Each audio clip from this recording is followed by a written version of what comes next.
Hey guys, so extremely serious breaking news has occurred with Project Veritas. Wow.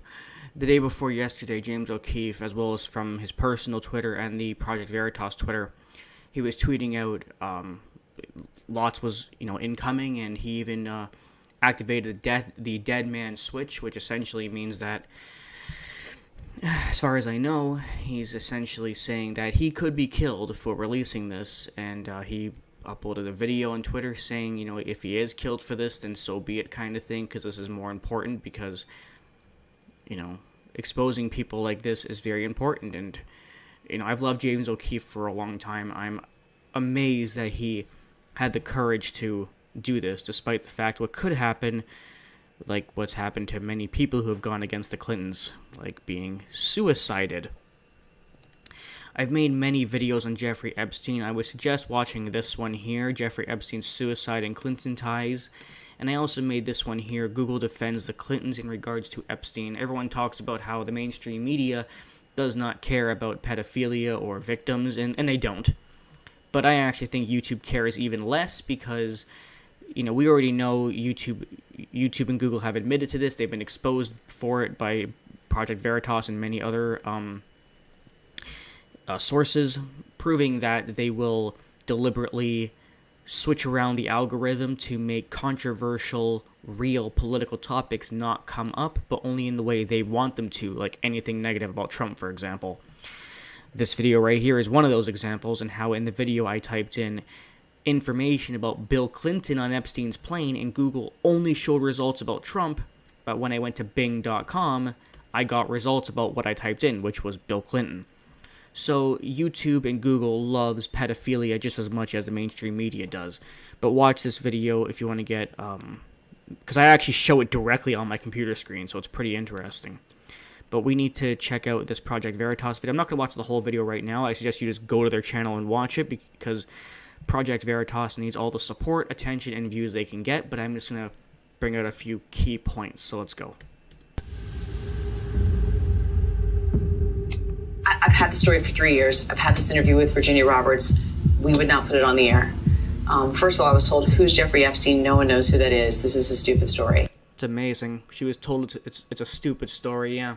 Pedophilia, billionaires exposing the Clintons and supporting victims is definitely a stupid story as far as the mainstream media is concerned. Everyone knew from the minute that... I was seeing memes about Jeffrey Epstein being killed before he was even killed. Never mind conspiracy theories after.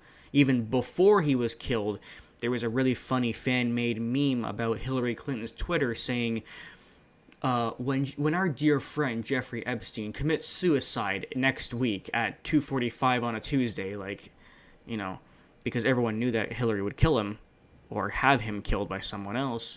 That was before he died, by the way. So everyone knew. We all knew he was going to be killed because he was going to testify and expose all the people that he worked with on his pedo island, like Bill Clinton. And nobody loves the Clintons more than YouTube, Google, the mainstream media, Hollywood. Everybody loves the Clintons because they're corrupt, of course.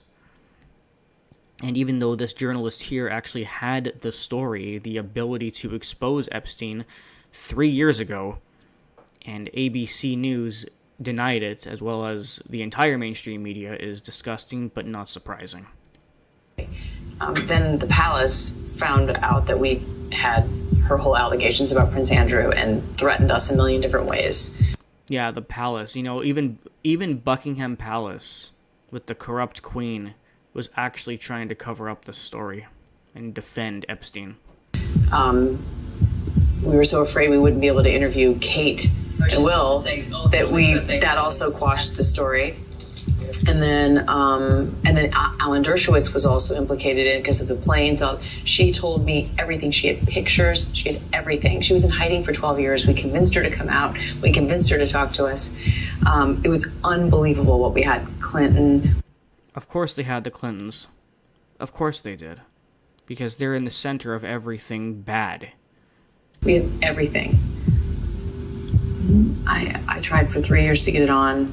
to no avail, and now it's all coming out, and it's like these new revelations, and I freaking had all of it. I'm so pissed right now. Like, every day I get more and more pissed because Of course, I would be too. Think about it. If she actually was able to report on it 3 years ago before Epstein died, what that means to me, and I think many people, is that the Clintons would be in fucking jail right now. And of course, they're still free, doing this more and more, allowing the Clinton body count to increase. I'm just like, oh my God, what we had was unreal. Other women backing it up. Hey, yep. Brad Edwards, the attorney, 3 years ago, saying there will come a day when we will realize Jeffrey Epstein was the most prolific pedophile this country has ever known. And I had it all 3 years ago. Skip forward. To one of Epstein's lead defense attorneys. We wonder if the story was killed to protect the rich and powerful. It seems few were worried about protecting the women who may have been Jeffrey Epstein's victims. Remember, Epstein was still a free man 3 years ago. Keep in mind something else. Some journalists actually do have real feelings and integrity and respect. One thing you'll notice if you look at any mainstream media reporter, journalist, when they're on the news and they're talking, they are so robotic. They're effectively reading a script because their executives like Jeff Zucker over at CNN forces them to talk about very specific topics and say very specific things about those topics. But yet when this journalist right here was in between, I'm guessing this was shot like between commercials over at ABC, look at her talk. Seriously, just look at her. You can hear it in her voice, you can see it in her eyes, you can see it in her body language. This is something that she's shooken up over. This is something that she's actually showing emotion over. She's not just mindlessly reporting what the mainstream media and their executives want them to. What she's saying between these commercial breaks, which was cut out, of course, is real. This is her actually being a human being and not just doing she's doing her actual job, what she would be doing if the mainstream media had integrity, but she's not doing the job that she's getting paid for. But look at her. Just look at her talk. And just to be clear, the interview has still not aired. What is ABC News waiting for, or who are they still protecting? Look. She told me everything. She had pictures. She had everything. She was in hiding for 12 years. We convinced her to come out. We convinced her to talk to us. It was unbelievable what we had. Clinton. We had everything. That's a woman who is being genuine, honest, shooken up, and sad that she was not able to do the right thing. That's genuine. That's real. And then when the cameras are back on and they're ready to air, she's ready to be a robot again. Look straight at the camera, emotionless, and report on crap that no one cares about. Like, oh, Trump said a bad word. But any real reporting about a fucking pedophile who has raped and murdered people, the Clintons covering it up, no, that's not newsworthy, right? Bach also has no doubt about what happened to Epstein when he finally was arrested and jailed. So, do I think he was killed? 100%. Yes, I do. Of course. Of course.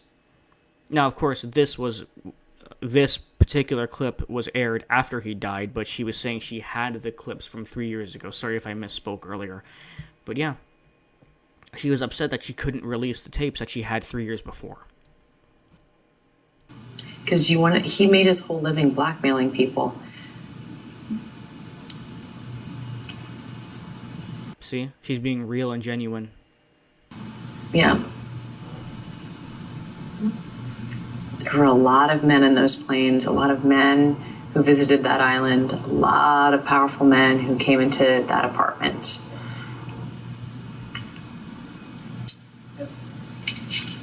I mean, when I heard he was found in Mr. Giselle, I knew immediately. We all knew. And they made it seem as though he made that suicide attempt 2 weeks earlier, but his lawyers claimed that he was roughed up by his cellmate around the neck. That was all like to plant the seed. Now that is the one thing I didn't know, and I did not mention that in my original Epstein video because I didn't know.